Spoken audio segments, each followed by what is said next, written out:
For today's video, I'm going to talk you through how to apply foundation. A question I always get asked is, do you do your foundation before or after you do your eye makeup? It is kind of personal preference, but I find if you're doing a smoky eye, applying glitter, doing a dramatic look, or if you're a beginner, I would recommend doing the eyes first, just in case you have any fallout and then you don't mess up your foundation. So I did my eyes first this time because I was applying glitter, and now I can refresh the skin and create a perfect base. So to refresh the skin, I take some rose toner, and I just apply that on a cotton pad and glide this over the skin. So this will cleanse the skin, remove any fallout, while also soothing the skin. And because rose water has anti-inflammatory properties in it, it also means we're going to calm the skin down, making sure that it's prepped and ready for the rest of our makeup. And then we're going to apply moisturizer. And moisturizer isn't just about hydrating the skin. It also helps makeup to last longer because it gives the makeup something to hold on to. So it's a very important part of your makeup routine. As this was an evening look, I didn't apply SPF, but if you are going to be out in the daytime, I would recommend using an SPF moisturizer.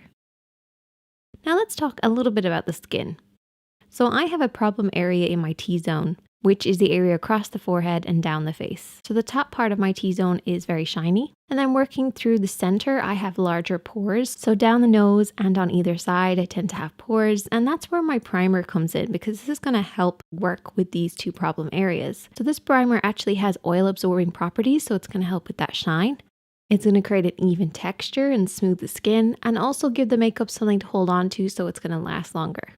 So your primer is like a helping hand to your moisturizer. So if you have any problem areas, use your primer to help combat any issues.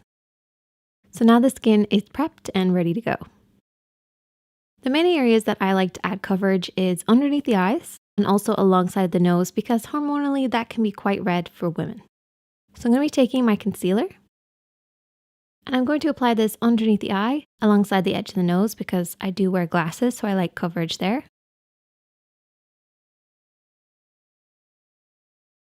I also bring it around the nose because this area can be quite thin. You might find that you have some discoloration there, particularly for women. And then I also apply a little bit on any blemishes that I have. So this concealer is a neutralizing, brightening concealer. So it applies the coverage that you want while also brightening up the skin. And this is the main areas that I want coverage: any blemishes, around the nose, around the mouth, and underneath the eyes. But you want to make sure you're customizing this to apply the concealer wherever you need it. And then I'm going to take my foundation brush and blend this in. So this is a flat top kabuki. You can see all the little hairs and bristles that this brush has. And these are going to help blend everything out. So what I want to do is I want to pick up the leftover product that might be on the back of my hand. And then I'm going to do a woodpecker motion. The woodpecker motion is basically a stippling type motion where you're bouncing the brush off and on the skin. What we don't want to do is to put too much pressure on the brush or turn it on its side. We really want to keep at a 90-degree angle against the skin, allowing the brush to do its work. So bounce this off and on the skin to blend in that concealer.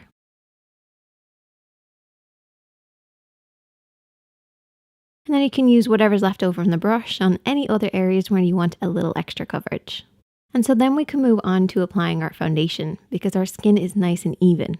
When picking our foundation, we should always make sure to consider the tone, the shade, the texture, and also the finish that we require. So I'm going to be using an illuminating foundation because my skin is quite dry.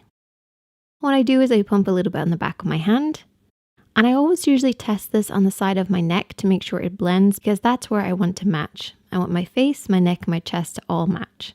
And then I use that foundation all over the face, just applying it with my fingertips to get it on the main areas. Then going back to that foundation brush with all those beautiful bristles, we're going to pick up the leftover product on the back of the hand. We never want to pump the foundation into the brush, as this can kind of clog and damage the brush. Using that same woodpecker motion, working across the face.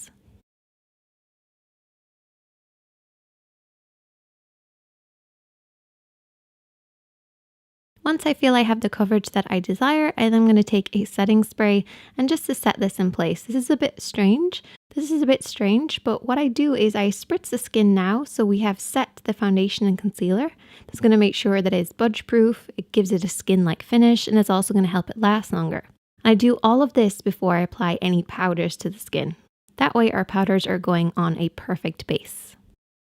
So for powder, I either use a translucent powder or I use a tinted one. This is the L'Oreal True Match Foundation. So it is tinted, it's going to give me extra coverage, but it's also going to set the makeup in place. And I'm going to be using a powder brush to press this into the skin.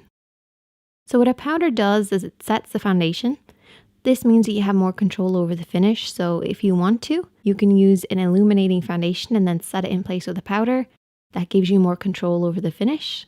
It also helps with any shine control that you might have. And because this is a tinted powder, it also gives you more coverage and helps the foundation last longer as well. You never want to do too much swirling. You want to really press the product in to start with. This is just going to make sure that foundation doesn't move around. Though we have applied a setting spray, so that will seal everything in and just allow your powders to go on so much better. I'm then going to apply another layer of setting spray over the top of the powders and all the other products that I've used on my skin. So once I've done my bronzers, my blushes, my highlights, I then spritz the skin again, and this will bring it back to a skin-like finish while also helping to last longer. And you can check back next week if you want to see how I apply blushes and contours and all that kind of stuff. Make sure to hit that subscribe button if you haven't already. Hit that like button, and I will see you guys next week.